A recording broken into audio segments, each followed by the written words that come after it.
It's time for the Rick Smith Show. Now, here is the voice of the working class, Rick Smith. And welcome, brothers, sisters, working class heroes. This is the Rick Smith Show. Thanks so much for being here today on the big program. Lots to get to, lots to talk about. Going to start off with what everybody's talking about, which is, should Joe Biden step aside? Should he resign? Should he relinquish the nomination to someone else? And look, everywhere, it's the talk everywhere. And as I said from the beginning, I do believe that Joe Biden will make what is in the best interest of the country. I do believe he will make that choice. Now, as I've said, I think, judging from what we saw on that Thursday night debate, that there's something going on there that maybe we need to evaluate. What's interesting is since all of this has come up, we've seen a little bit more fire out of Joe. And I said from the beginning, I go, look, there was the day after, I said, he's getting his Irish up. He's getting a little motivated. He's getting a little angry. And maybe that's good. Because here's the thing. I want Joe Biden as president. I've said this multiple times. I have supported Joe Biden throughout the entire administration. I have been thrilled about the things that he has accomplished. I've been supportive, all of that, all along the way. Joe Biden is my guy. He is the union guy. He is the best president on union working class issues of my lifetime. Hands down, without question. Evidently, like I said, found Obama's comfortable shoes and found a picket line. That is a big freaking deal. My problem, and this is where I've had to explain to a lot of listeners and viewers, my problem is presidential politics come down to a handful of voters in a handful of states. I will vote for Joe Biden no matter what. But Joe Biden's got to go out there and prove to those handful of voters in those handful of states that he's the guy.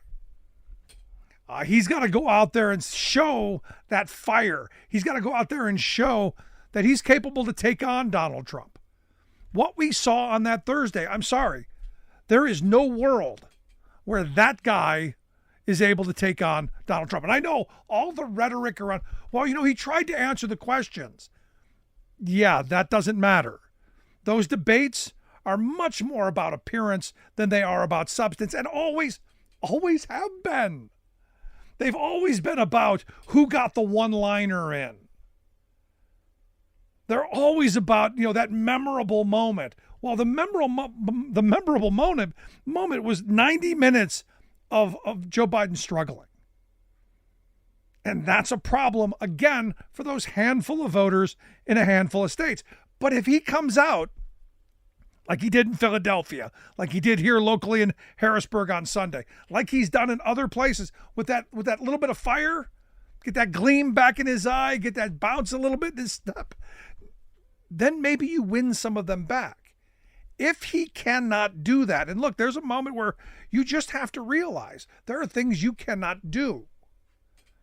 I know I'm never going to be able to do the things that I did when I was 20 years old. And Joe's got to understand that this is a proving moment.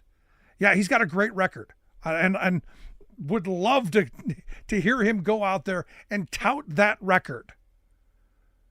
But sadly, what we saw on that Thursday is he couldn't deliver the punchline. And he's got a lot of great punchlines. So if he can't deliver the punchline, you need somebody who can. Because what the Democratic record has been is fabulous.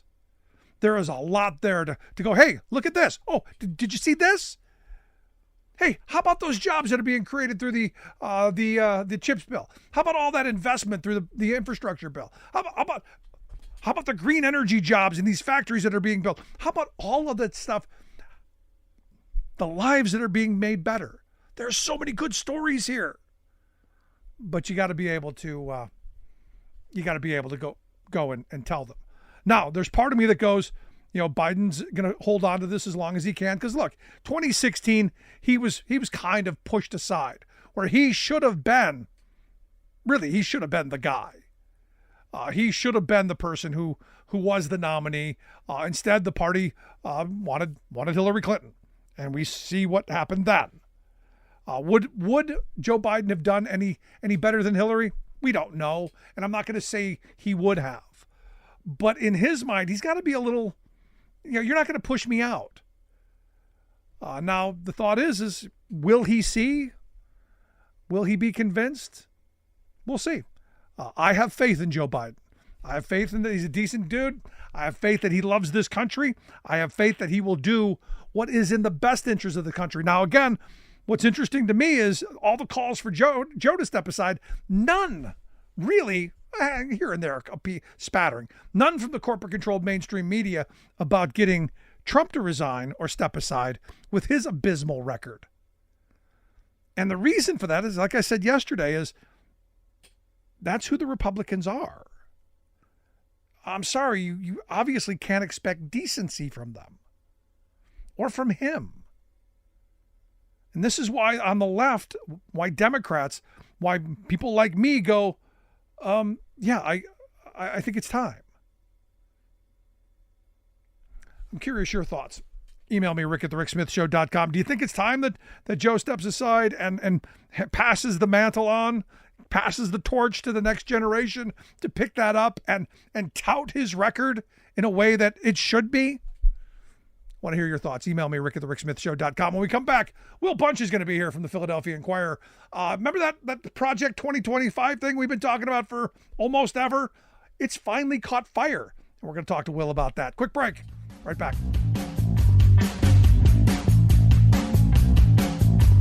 We are AFGE, the American Federation of Government Employees. We represent 700,000 federal and D.C. government workers who are the vital threads of the fabric of American life. We support our nation's military. We take care of our nation's veterans. We protect our nation's borders. We respond to our nation's crises and natural disasters. We provide services to our nation's seniors. The American Federation of Government Employees. We work for America. We are AFGE, the American Federation of Government Employees. We represent 700,000 federal and D.C. government workers who are the vital threads of the fabric of American life. We support our nation's military. We take care of our nation's veterans. We protect our nation's borders. We respond to our nation's crises and natural disasters. We provide services to our nation's seniors. The American Federation of Government Employees. We work for America.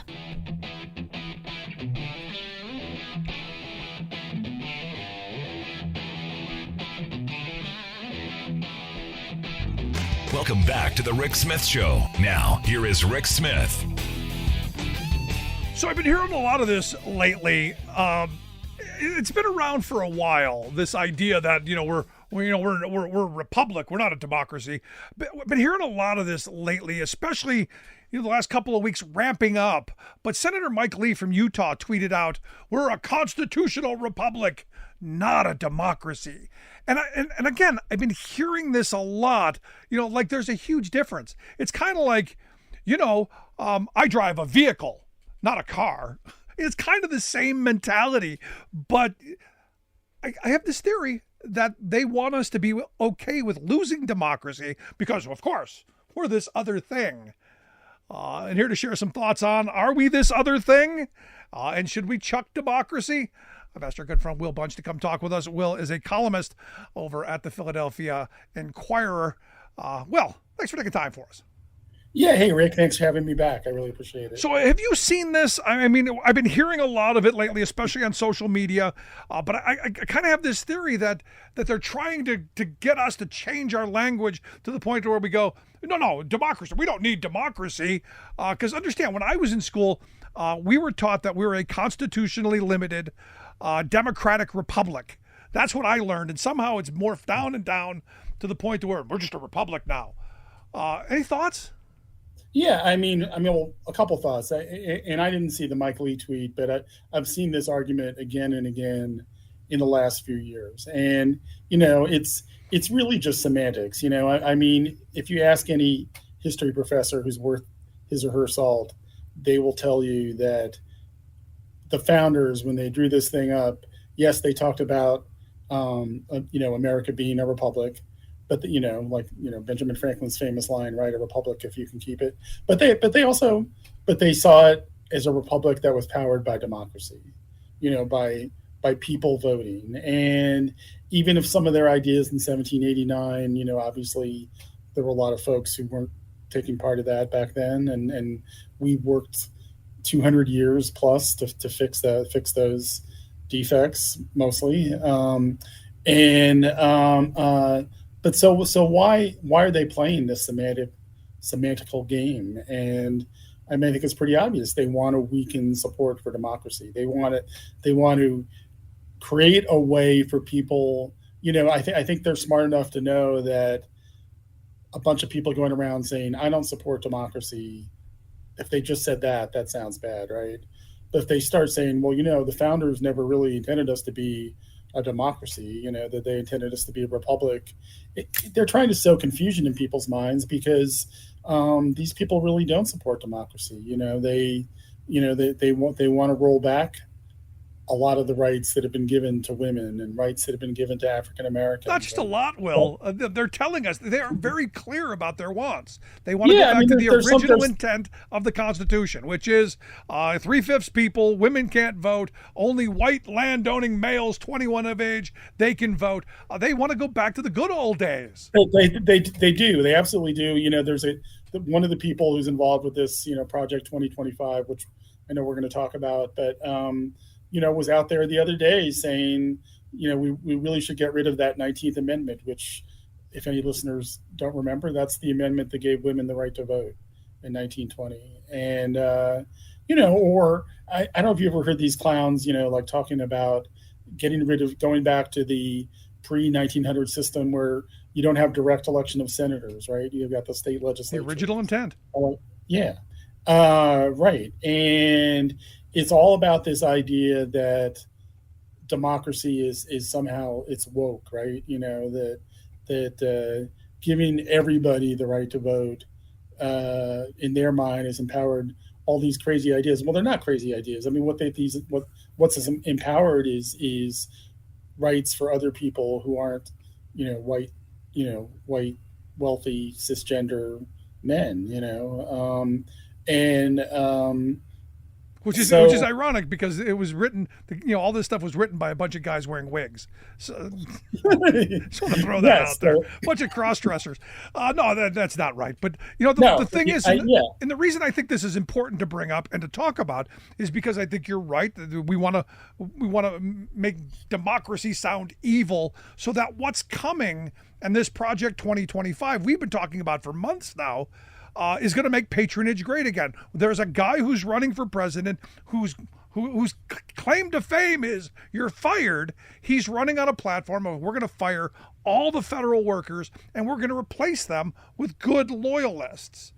Yeah, if you paid attention in your American history class, you might remember what happened around the 1880s when patronage was out of control. The party would get into power and all the jobs at the custom house and all these places, the post office, would go to their political cronies. And, eventually the craziness over patronage got to the point where a guy who was upset about not getting a job and not getting what he thought he deserved assassinated President Garfield, right, in 1881.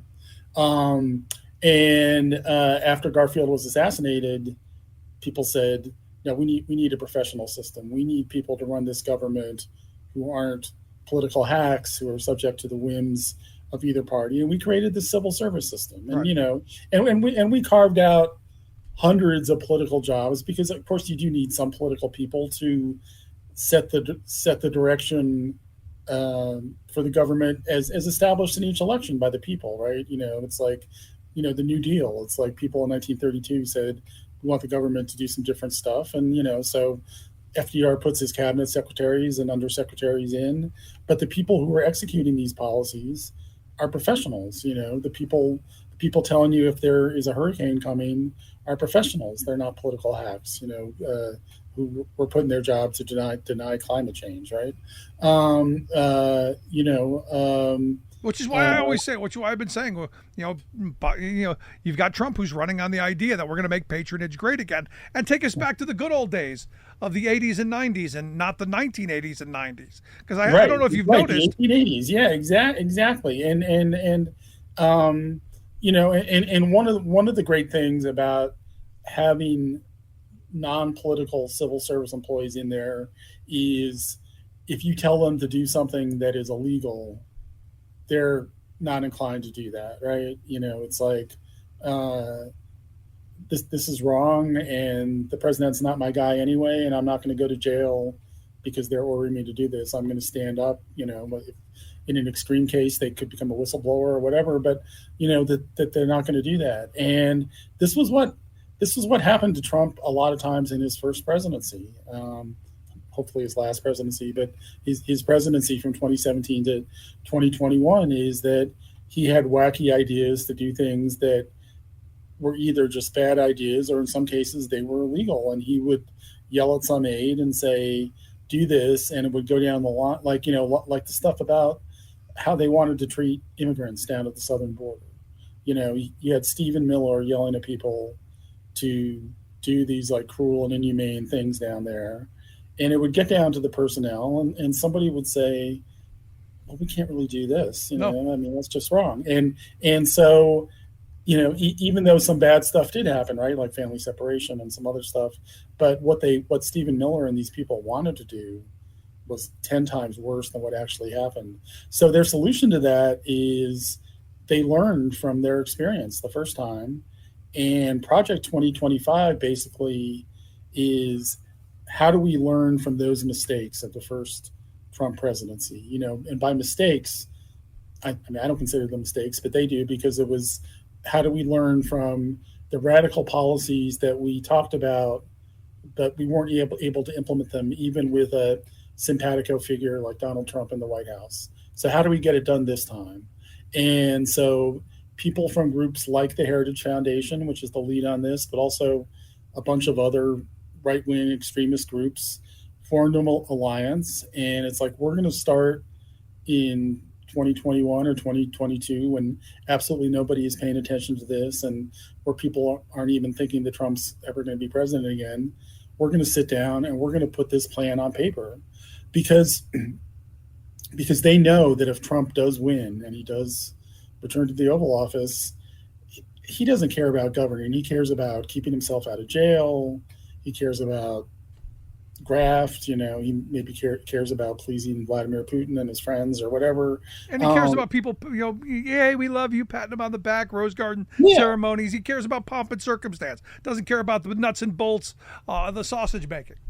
Yeah, but the thing is, there is a right-wing community out there that does care about the nuts and bolts, right? I mean, there's these zealots, these people like this Russell Vought, right, who was Trump's OMB director and is one of the big architects of Project 2025, or John McAtee is his unqualified friend who's probably going to be making the personnel decisions in the new White House. I mean, those people do care. A lot of these people are ideologues. They're avowed Christian nationalists or whatnot, and Trump. They know that Trump, who doesn't care about the details, is happy.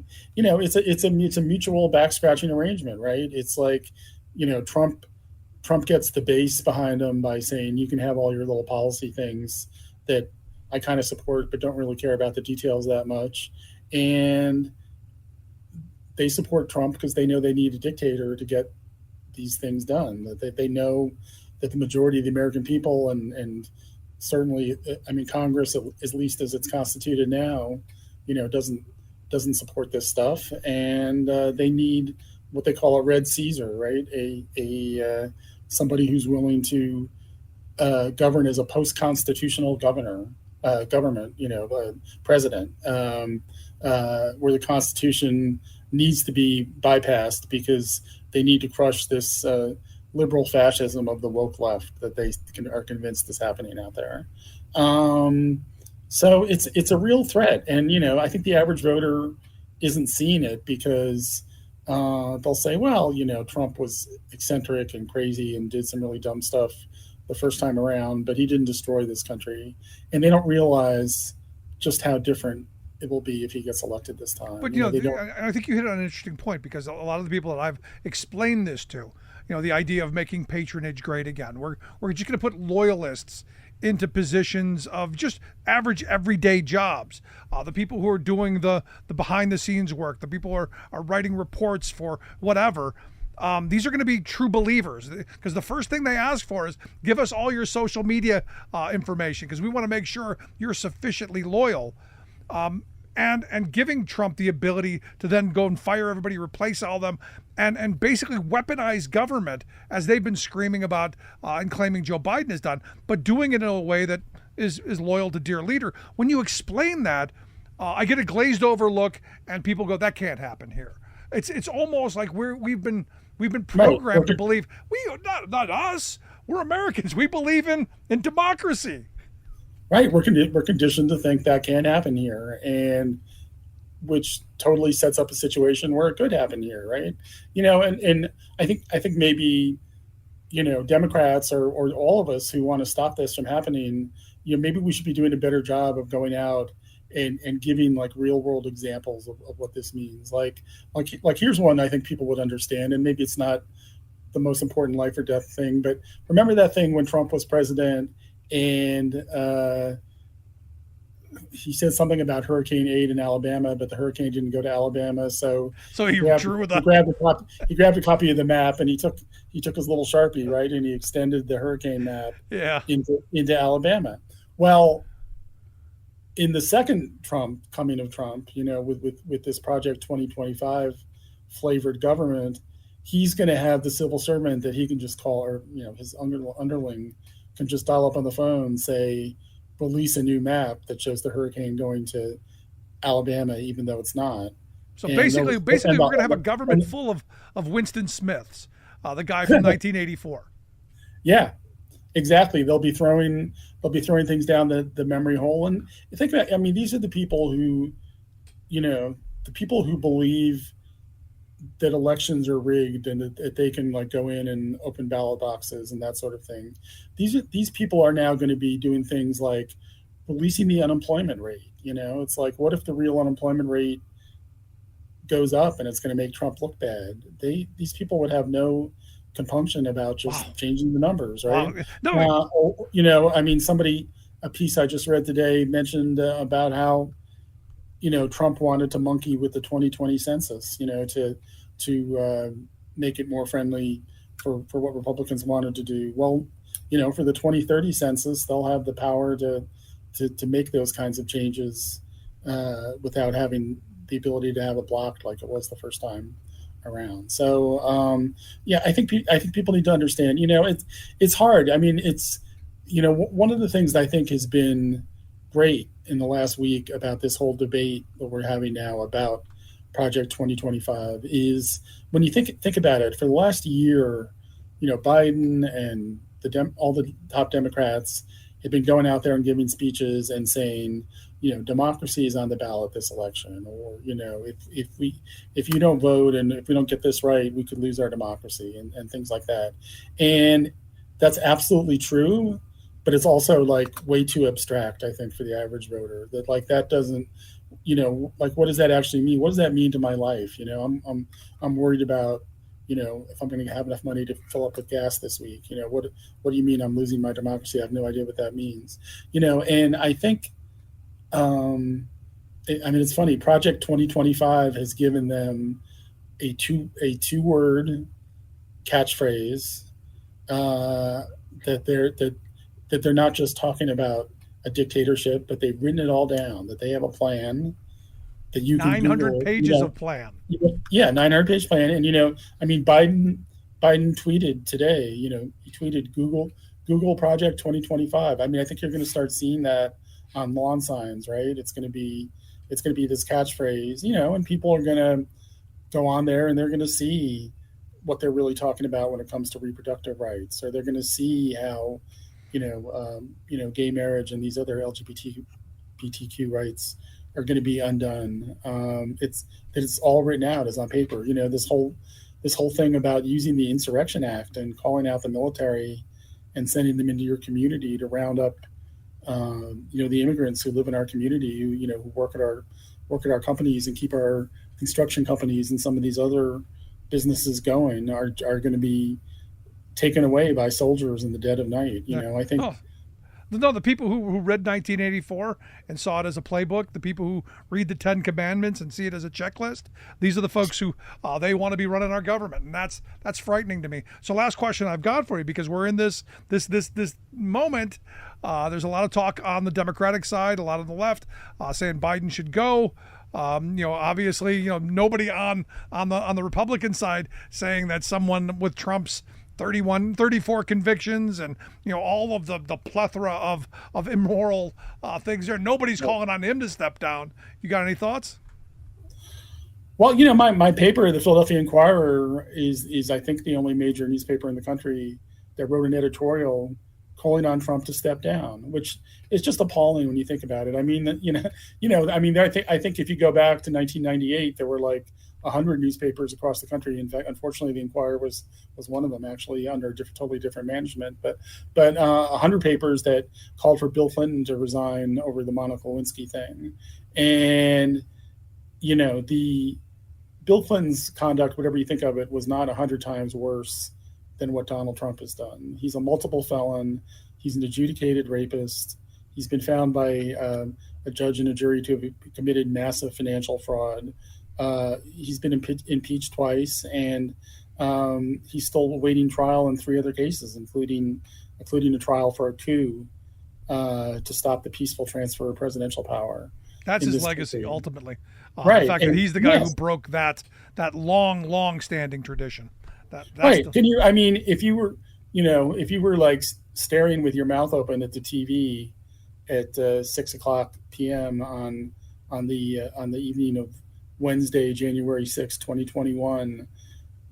I mean, could you possibly imagine we'd be where we are right now? I mean, I'm getting ready in a few days to get on a plane to fly to Milwaukee to watch this man, this convicted felon, win a major party's nomination to be the next president of the United States. I mean, it's just utterly insane. And I think we've kind of lost our minds in the sense that we can't verbalize that, vocalize that. I'm right there with you. Will, as always, great stuff. Hope folks will take a look at the amazing work that you do over at the Philly Inquirer. We'll get links out on social media. Will Bunch, thanks so much. Oh, thanks, Rick. Thanks for having me, sir. Our good friend Will. I want to hear your thoughts. Are you, like Will said, are you surprised that here we are? I'm kind of not, but I want to hear your thoughts. Email me, rick@thericksmithshow.com. Quick break. Right back.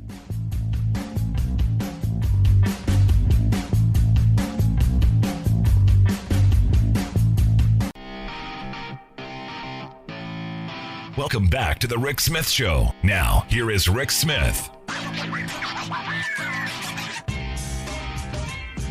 So I came across a story from Wisconsin that piqued my interest. As a Dane County judge, a guy named Jacob Frost has issued a decision that 13 years after Scott Walker's Act 10 went into law is now saying, well, we're going to strike part of it down. And that's the part that basically created the division of, we're going to screw over this set of public sector workers, but police and fire, they're going to be okay.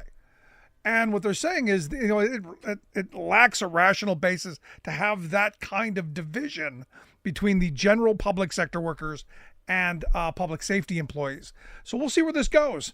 But Act 10 was horrible, not just for Wisconsin, but really across the country. Was the beginning of another assault on workers. And here to share some thoughts on this decision, I've asked our good friend Michael Sainato to come talk with us. Michael's a labor reporter over at the Guardian US.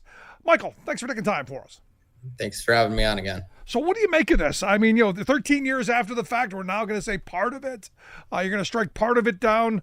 And then how do you make any of those people who have been harmed by this, how do you make them whole or assign any I don't know.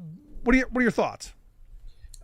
My thoughts are it's, a bit of good news in times, especially when we're dealing with courts where, the courts in the U.S. here are very anti-worker. And, not just in Wisconsin, but, across the country, public sector workers especially have been facing union busting at the behest of Republicans. Like, where I am in Florida, a right to work wasn't enough. DeSantis passed the ridiculous law where workers have to basically organize and show that they have a majority support every single year, or else their union gets thrown out, or they have to hold another election. Well, that came out of this Act 10 as well. I mean, this was part of what Scott Walker, I mean, to be honest, this was the beginning, this was the playbook that Republican governors and legislatures across the country have picked up and moved forward on. And I remember, we were there in 2011 when the uprising of 100,000 plus people were in that Capitol. We were sleeping on the floor of that Capitol. And I remember coming back to Pennsylvania and telling, one of the prominent labor leaders here, get ready, because they're packaging this to come across the country. And well, that guy told me, don't worry about it. We're not Wisconsin. And this stuff spread like wildfire. Yeah, and a few years later, the Janus decision. Obviously that didn't have the impact I think anti-union forces were hoping for, but that kind of really emboldened this, like you said, was kind of the starting point, and it still serves as a playbook for Republicans to pass anti-union laws that undermine and dispel public sector workers, which here in the U.S. that's the unionization density is primarily public sector workers, and it's why those jobs are good paying jobs. It's why they're highly coveted. But in places where they've gotten rid of that, it's kind of declined. It's not the same thing without a union. So. Yeah, I mean, what I find interesting is, you look at this Act 10, which is what we call it all the time. It's Act 10. What the official name is the Wisconsin Budget Repair Bill. And basically what they're telling us is the only way that they could balance their budget is to screw over the workers who work for the state. And it's what they did. I mean, they increased their contributions to their pensions, to their health care. They limited how much of a raise they could get. They really stuck it to public sector workers, limited their collective bargaining rights, ended automatic dues deductions. I mean, and then the annual recertifications. It was so much, and you could argue, well, it helped balance the budget, yeah, by running a lot of good people out of the state. Yeah, absolutely. And there were, campaigns, there were a group of nurses, hundreds of nurses at the University of Wisconsin health system that tried to organize in spite of Act 10. And their employer kept saying, no, Act 10 is the law. We're not going to let you do anything. We're not going to bargain with you. And that was during the COVID-19 pandemic. So it is really just giving employers an excuse to not listen to their workers and exploit them and, treat them as expendable. So this had far-reaching implications in Wisconsin, for workers, and, emboldened, anti-union forces, not only in Wisconsin. I'm sure it undermined organizing efforts, not only in the public sector, but the private sector as well in Wisconsin. It's hard to quantify how much things like that impact worker organizing. And we talk about decline in union density and things, but these pieces contributed to it. Maybe not immediately, but a few years down the line with laws on the books like this, it has an effect. I mean, I have people ask me why doesn't labor support Republicans, and why is it such a big deal that Sean O'Brien's going to speak before the RNC, and why am I so opposed to it? I go, look, Republicans have shown us who they are time and time and time again. This Scott Walker thing is a perfect example of that. They limited collective bargaining rights. They did all of these horrible things to public sector workers. Also pushed the no rights at work thing. 2015, they passed a right to work law. They ended project labor agreements. agreements and the baby bacons, the Prevailing Wage Act stuff. They did all of this stuff to crush wages and to hurt working people. So you go, gee, what could I possibly be in favor of? Yeah, absolutely. And they carved out firefighters and police unions, so they weren't impacted, which kind of just takes the mask off on what they are trying to claim that it was doing. So the groups that they support, they wrote out of the bills, and they do that in states all over the place where police unions are exempted from laws like this. They were here in Florida.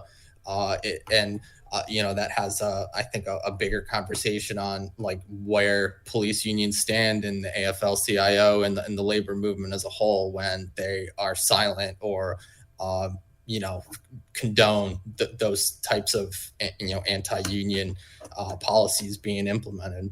I got to tell you though, it was amazing when I was there. In 2011, and the firefighters walked in with the bagpipes. It was a moment. And Malin Mitchell was the head of the firefighters union in Wisconsin at the time. And I remember, and he ended up running for governor and lieutenant governor and a couple other things. But I remember that moment of solidarity with the firefighters and them coming in. And that was a pretty impressive moment that I remember. I want to move on real quick because some interesting news coming out of California. Potentially 14,000 workers at Disney, at the Disneyland, or is it Disneyland or World? Disneyland, Disney World's in Florida. There we go. So Disneyland, why? So Disneyland workers, their contract expired last month, and in the midst of negotiations, hundreds of workers were reprimanded for wearing union buttons. Disney said it's against policy, take them off. They filed unfair labor practices. And so this is an unfair labor practice strike. The vote's next week. The results should be out by the 20th. If they do go out on strike, it's going to be 14,000 cast members at Disney, the largest strike so far of this year. I think there was a hospital system with a few thousand workers earlier this year that went on strike. So it definitely would be big for these workers. And a big sticking point is wages. Their last contract was $18 an hour, which is lower than the living wage in Anaheim. The minimum wage, a law was passed that has the minimum wage of $19.90 an hour. And Disney tried to fight that. They lost. They tried to bring that to the state Supreme Court to challenge that rule because they didn't even want to pay that. And now they're using that rule to say, oh, look, the contract, we're improving wages. Well, they already had to. So it's an expensive place to live, expensive, just rent in that area is astronomical. Many workers, have to live far away and commute just to be able to live. They're living with roommates.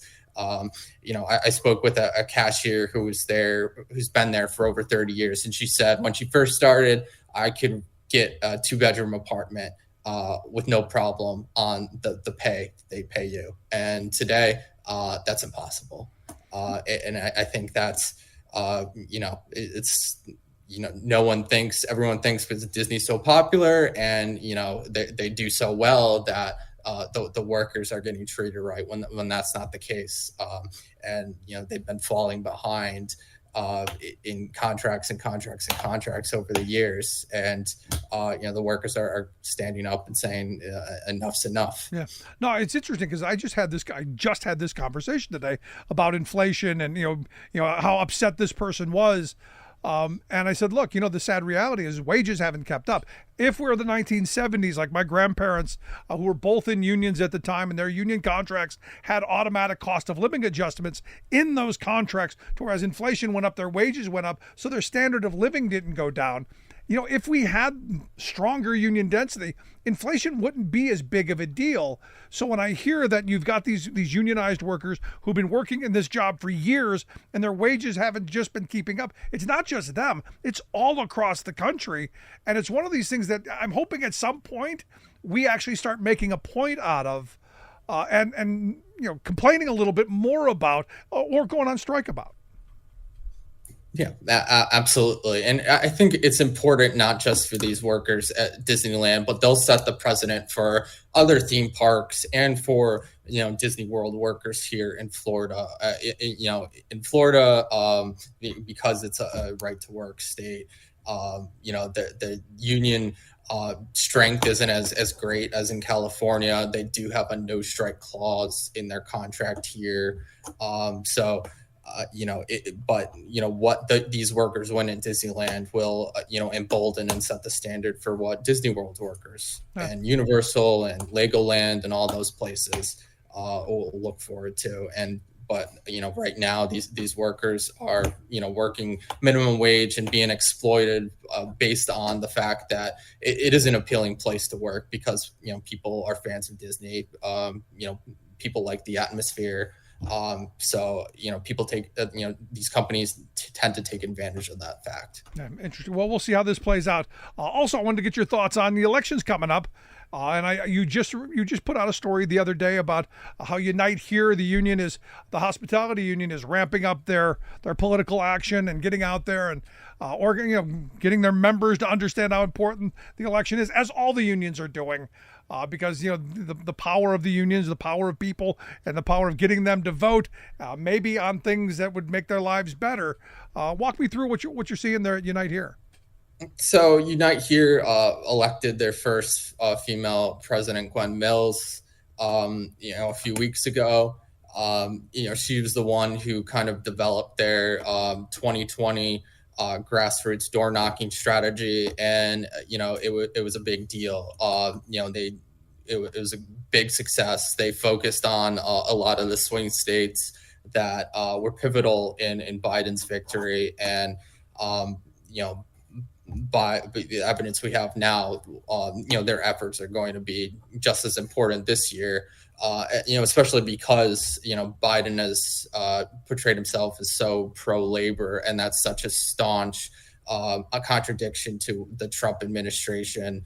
People are talking about Project 2025 now. They want to get rid of things like overtime, the very anti-union.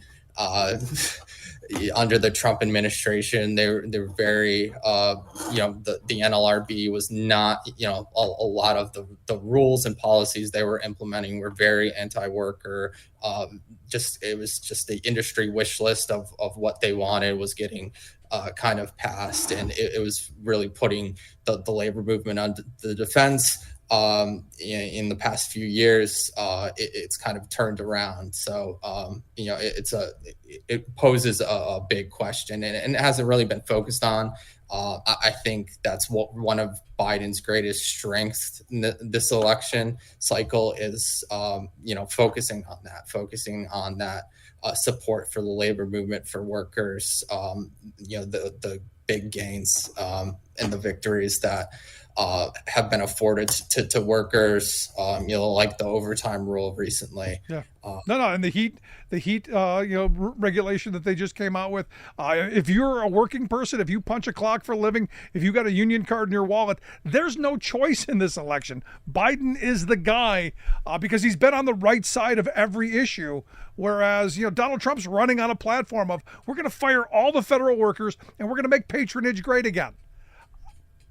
I'm struggling, man. I'm struggling to see it. But look, as we looked at Wisconsin 13 years ago and all the stuff that they got away with and did, sometimes I'm just not surprised. But Michael, as always, I appreciate the thoughts, the time. Keep up the great work that you do over there at The Guardian. Appreciate it. Thanks, Rick. Good stuff. Michael Sainato, labor reporter there at The Guardian U.S. Want to hear your thoughts? Email me, rick@thericksmithshow.com. Going to take a quick break. Right back after this. Stick around.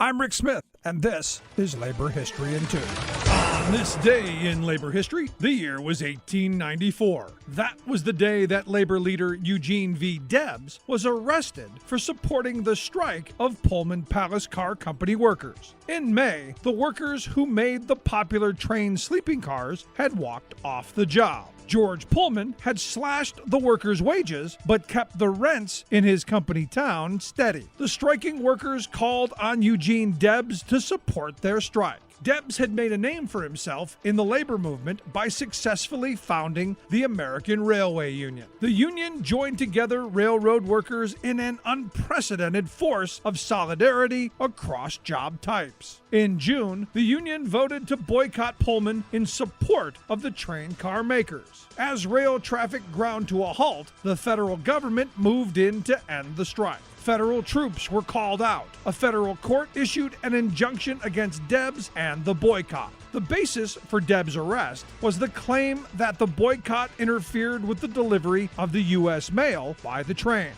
Debs served a 6-month jail sentence in Woodstock, Illinois. His case went all the way to the U.S. Supreme Court, which decided in favor of the injunctions. When Debs was released from prison, he delivered a speech he called Liberty. In it, he declared, quote, "The people have seen the money power practicing at every art of duplicity, growing more arrogant and despotic as it robbed one and crushed another, building its fortification of the bones of its victims, and its palaces out of the profits of its piracies." The Pullman strike and the American Railway Union were crushed, and injunctions became a powerful tool against the labor movement. Labor History in 2 brought to you by the Illinois Labor History Society and The Rick Smith Show.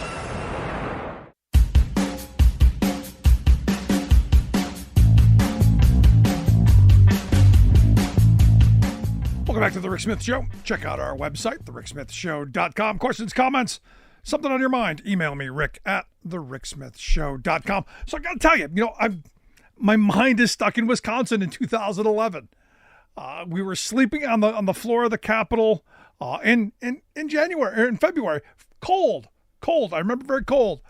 And I'll tell you, it was an amazing moment of activism and an amazing moment of community, and people who wanted to fight for a better life because they understood what Scott Walker was doing at the time. And for those who don't remember, Walker pushed this idea, the Budget Repair Bill, Act 10, which was all about going after the state workers. It was all about limiting their ability to collectively bargain. It was all about making it as hard as possible for the unions to be able to represent, for people to join. They even went as the petty stuff of, we're not going to collect the union dues out of your paycheck and give it to the union. The dues check off. We're not going to allow that anymore. And it's literally a code. In a computer, costs nothing to do. In fact, when they tried to do it here in Pennsylvania, they were trying, the labor folks at the time were going, well, tell us how much it cost. We'll pay you for it. And they couldn't tell how little it cost. But understand what the point of that all was. It was to limit the ability of workers to fight for better wages, hours, conditions. It was to limit their ability to be a political force. This really was the beginning of the most recent attack. You go back to Reagan and the firing of the Patco workers, the shot heard cross the boardroom. This was the most recent iteration of that, where the moneyed interests. And I remember, the billionaire Diane Hendricks, who famously got caught on tape, in one of the most bizarre kind of almost sexual way of going, when do we get right to work? Because a billionaire concerned that her workers were going to make $1 an hour more. And this is what it was about. It was about power. It was about ensuring that workers didn't have the ability to fight for better wages, hours, conditions, and also to punish. And I found it interesting at the time that they were going through all this, and everyone knew it was highly partisan, highly divisive. In fact, something they tried to sneak through like thieves in the night, had it not been for a bunch of college students who actually read the bill and understood that it was going to affect them in enormous ways, because it also went and slashed funding for education, which screwed up their education system. So all of the themes that we've been talking about, for the last 19 years doing this show, Walker put together in one playbook. You go after education, you go after public sector workers, you go after union workers, because eventually they went after prevailing wage laws. Eventually they passed the whole right to work package that comes along, attacked unemployment insurance, attacked workers' comp, all of this stuff to, diminish a worker's ability to make lives better. And you fast forward to now, where we've got this inflation that we've lived through the last couple of years, where had you a stronger labor movement, you would have been able to mitigate some of the pain by increasing wages, by saying, look, inflation's going up, wages should go up to meet it so our standard of living doesn't fall. Because we don't ever say during hard times, we should be taxing the very wealthy. You never hear Republicans talk about that. So I find it interesting that, we're kind of in this moment again, where it's a which side are you on kind of moment. Are you on the side of working people? Are you a working person yourself? And how these reforms that Republicans keep throwing at us, how they affect our lives, how they harm our lives. And as I said a moment ago, I've had people over the years say, well, why don't you, support Republican politicians? Because, they believe in paying their, balanced budgets, and they believe in America. And I'm going, there are some things that I agree with what they say. Like, I think you do have to pay your bills. I'm right there with you, but they don't ever do it. Oddly enough, when Republicans are in office, they run up higher deficits, more debt. They're worse at it. They're worse at the economy in every metrics possible, except enriching the very wealthy. That they do masterfully. So for me, it's which side am I on? I'm on the side of working people. I'm on the side of when I get my paycheck, is it enough to cover the roof over our head, the clothes on my kids' back, the food on the dinner table? And the sad reality for too many, it's getting harder and harder.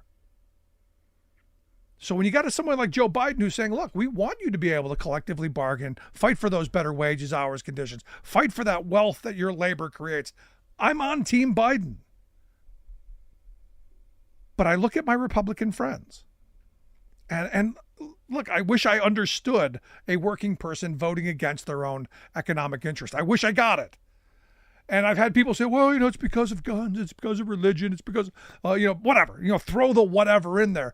At the end of the day, it's about putting food on your table and keeping a roof over your head. All that other stuff comes from the economic power that you get from having decent wages, hours, conditions. So I just thought it was interesting that, here we are all these years later. This is still something that is there. Now, I remember coming back from Wisconsin because we spent 2 weeks there right at the beginning of the uprising. We were the first radio program to broadcast from within the Capitol. We were in Brett Halsey's office. He was a state representative at the time. And, we got the show out and, we got to interview tons of people. And I remember, coming back going, this is much bigger than just Wisconsin. You look at the complexity of the legislation and all of the targets that they're going after. And it's all of the worker organizations. It's all of the things that working people need, like education and healthcare and all of this stuff. Under the guise of, we need to cut the budget. And what does that mean? That means cutting things for working people. That means cutting the things that you and me and our neighbors need.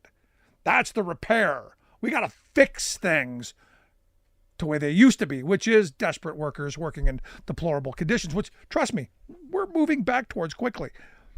But I remember coming back from Wisconsin, coming back to Pennsylvania and talking to the guy who was the head of the AFL here at the time. And I said, this is big stuff. We should start organizing around the idea that this stuff is coming. And he looked at me and said, that's Wisconsin. Couldn't happen here. And within a year, all of that legislation had made its way. Because understand, we then found out, everyone started to learn who ALEC was, the American Legislative Exchange Council, and how a lot of this stuff was model legislation from them and other right-wing think tanks, and how the game plan here was much larger. The game plan was much better funded than anyone knew in February of 2011. We learned quickly, but it was much larger and much better coordinated. The one thing that the right does, the one thing that the moneyed interest does, when they know there's something they want, your health care, your retirement, your wage increases, any of that stuff, they absolutely, positively, without question, know how to get it. And they come up with cute little euphemistic name groups who, will be the Employment Rights Center and all these the right to work people. They don't care about you. What they care about is more for their funders, more for the wealthy, and less for you. So this election, it's a big deal. You got one guy he walked a picket line. He found Obama's comfortable shoes, hit a picket line. You got another guy, he's running on, I'm going to fire everybody. Bizarre times. Bizarre times. Miss any portion of the program? Podcast. As always, thanks so much for being here. We'll see you back here next time. To the Rick Smith Show. Email Rick at rick@thericksmithshow.com. Until next time, this has been The Rick Smith Show, where working people come to talk.